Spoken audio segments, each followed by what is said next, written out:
Thomas and the Road Train. It was a sunny day on the island of Sodor, and Sir Topham had something special planned for the summer vacation. He had brought a road train from the mainland. Her name was Beatrice. She was painted orange with white lining and also came with 3 coaches, which were covered on rainy days.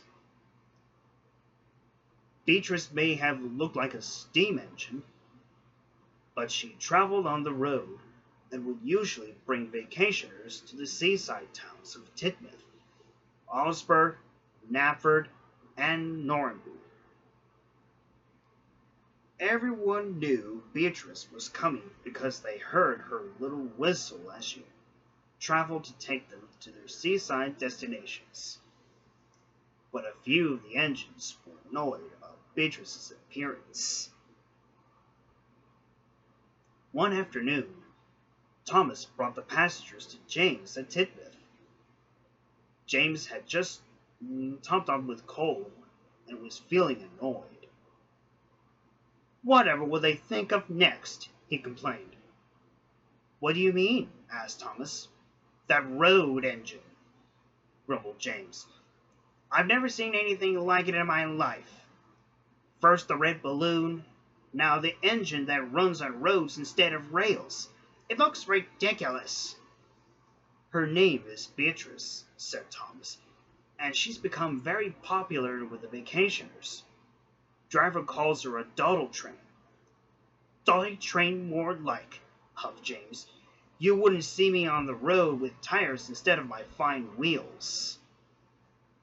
Thomas didn't want to argue and huffed away before James could complain even more.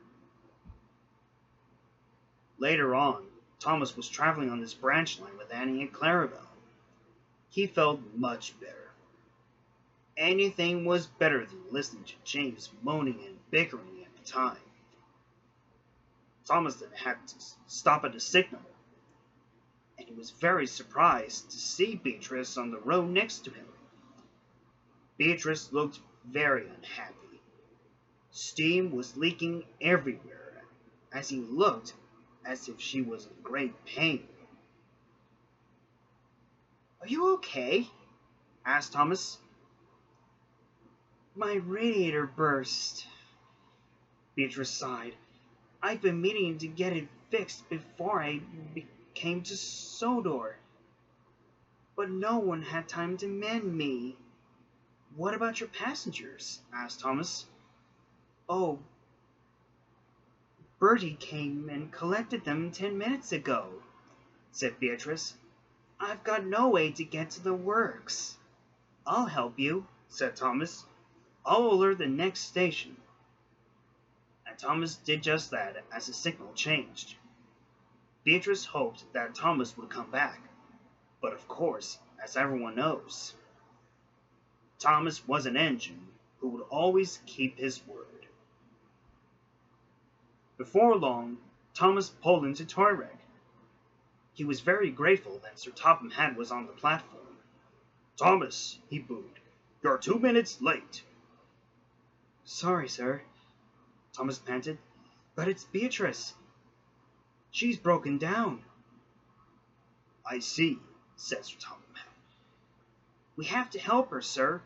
She's important to the vacationers."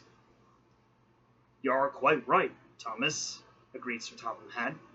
"Leave Annie and Clarabelle here, and go and fetch Jerome and the flatbed at once. Percy will look after your coaches." Thomas was quickly uncoupled from Annie and Clarabelle and set off to the rescue. In no time at all, he found Jerome and a flatbed and went back to Beatrice.